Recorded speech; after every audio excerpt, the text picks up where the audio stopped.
Let's get salty! Everyone, Zeddy here again today with a brand new card review for the Lost City of Ungoro, and the final Shaman cards have been revealed. They have gotten some really good elemental, tribal, synergistic cards, and they're getting even more. Shaman is so back. I will be shocked. I guess I'll be wrong, right? But I'll be so shocked that these Shaman cards don't bring Shaman back basically from the dead right now in Standard. Not doing great. There's some really good stuff. Draw, generation, and some even more explosive elementals. So before we review those cards, reminder, we have that giveaway going on for 2 regular pre-orders and 2 mega bundles out of my pocket. To enter that giveaway, like and comment in the video, link down description below, the one with that thumbnail over there. Be subscribed to the channel. Every 1,000 subs we get until all the cards are revealed, I'll add another mega bundle. So hit that sub button, make me go broke, and we're getting closer and closer to the next 1,000. And my God, we'll be on the final 1K for 100K. I can't believe it might actually happen. That's wild. Anyways, let's take a look at the cards, which again, I think all have potential to see play. Every single one of these, starting off with the Cinder Fin. This is a 2 mana, 1/2 elemental murloc. It has Death Rattle, summon a 2/1 sizzling cinder. So again, that is that neutral card that has like the Death Rattle of deal 2 damage split among all enemies. And we've seen already synergistic cards. We see that 5-drop with Kindred that can activate the Death Rattle of the one that pops out of this, plus the one it summons, right?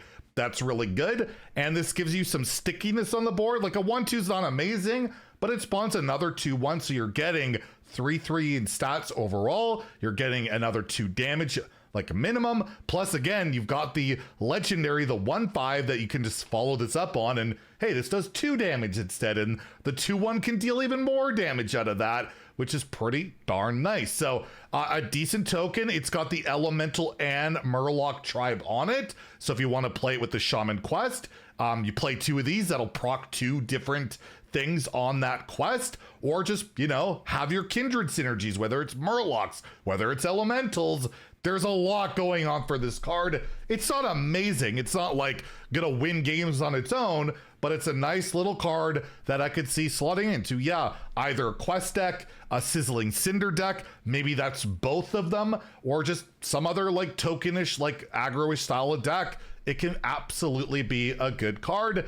I will give this, again, I've given quite a few 4s to the Shaman cards. I almost want to give it, but I feel like it's more of like a 3 where you slot it into some decks. It's not amazing, but it will see play. So I'll give it a 3 out of 5. Again, good arena card. And in Wild, you know it's getting a 2 because it's not fast enough or whatever. It's not aggressive enough. It's just, you know, for Wild, that format's something else. And yeah, I probably don't see play there. But again, really solid card. I think I've given almost every Shaman card a 3 or 4. Almost, not all of them, but almost, which has been pretty crazy. And well, we got another pretty good card. I don't know if it's gonna see play. It's close. It's more fringe maybe. The Mountain Map. So another one of these map cards where you discover a minion with a type you haven't played. So basically, especially the quest, right? You want to get all those tribes. That could be pretty good. But let's just say I haven't played a tribe at all. I'm just going to discover any minion with a tribe, period, right? And then it gets more and more narrow the more and more tribes I have played. You won't see one of those. And I guess that'll factor in the dual tribe stuff, right? If I played like 5 different tribes, the dual tribe that, you know, a card might not be as likely to be paired in there. I hope you know what I'm meaning by that. Anyways, if you play it this turn, you also pick one of the others. So you might be able to get out for 1 mana if you play that tribal minion, 2 different tribes that can help you complete your quest line. Or sorry, I keep saying quest line. Quest. Get that horror out of my mind of questline. No, I don't need that. Anyways, yeah, so I feel like this is exclusively a quest card because like the average discover of a tribal minion's probably not going to be great. And if you're playing a tribal deck in particular, I don't want to discover minions with a type I haven't played for the most part. This is, yeah, really, really feels to me like a mostly, well, yeah, a quest card, right? Value in today's Hearthstone, barely. If you watch the spring championships this weekend, it was shocking how little value are in the good decks. There was almost like no discover, although it was funny that the last game was decided by a random biopod spawning out of a starship piece. So there is random still in the game, but yeah, it was a lot less and value is a lot less. And unless the value is really accomplishing something specific, like a quest, it's probably not going to see play, at least right now. It's the way it's been feeling for a while. Regardless of all that, it depends on how good that quest will be. Because again, the payoff of that quest is nuts. Getting I think you get 2 adapts for the rest of the game, can be like game winning. It's kind of insane, but you got to play a bunch of different tribes and you're going to need a card like Mountain Map to get there. So the payoff is there. It's just how reliable can you get to that payoff, and then do I have enough minions to make it work? And again, I have to play the minion that I got off of this to really get it all working, to get that extra card. I'll give it a 3 because I think that quest reward is insane. I'm just not entirely sold on being able to complete it. And if you are going to do it, Mountain Map, I feel like kind of has to be in that deck. You know, 2 of them. So I'll give it a 3 in standard, and in wild, yeah, a 1. Like the pool's even worse, and that quest is way too slow for the wild format. And lastly, and definitely I think the best card of the bunch, this will see play 1000%. This is a great card, the Flight of the Firehawk. This is a 3 mana fire spell, Arcane Intellect, yet again getting power crept in like omega power crept on this one.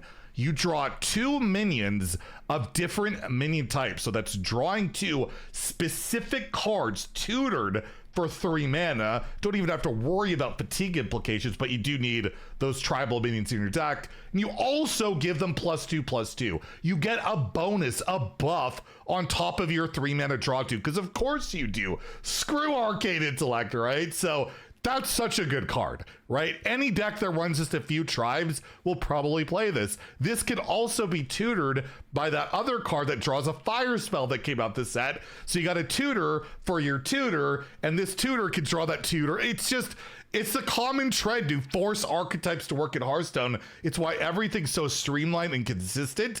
And again, the whole value thing, you don't need value if your deck is just always ripping through everything, getting everything you want, doing everything you need. And yeah, Flight of the Firehawk can help in a quest deck. It can help in like these decks where you have like an elemental slash Murloc, a Murloc slash dragon, dragon slash elemental, right? Like all those can be different tribes. We have so many dual tribe minions. This works in a bunch of different ways. So absolutely phenomenal card. I'm giving this a 5 because I see this going into a ton of Shaman decks going forward.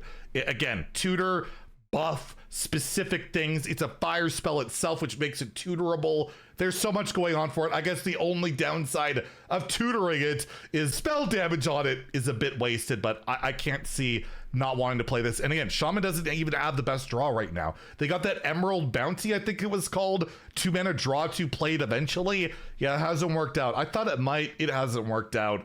And yeah, I'm giving this a 5. I think my first 5 of this entire expansion, I'm just giving to card draw. But yeah, we all know how good card draw can be. I kind of wish I gave the 2 mana draw to the Discover card in your deck from Rogue. If I had to go back, I'd give that a 5 as well, by the way. So far, the 2 cards I'm impressed by the most this expansion are card draw cards. And in Wild, I'll give it a 4.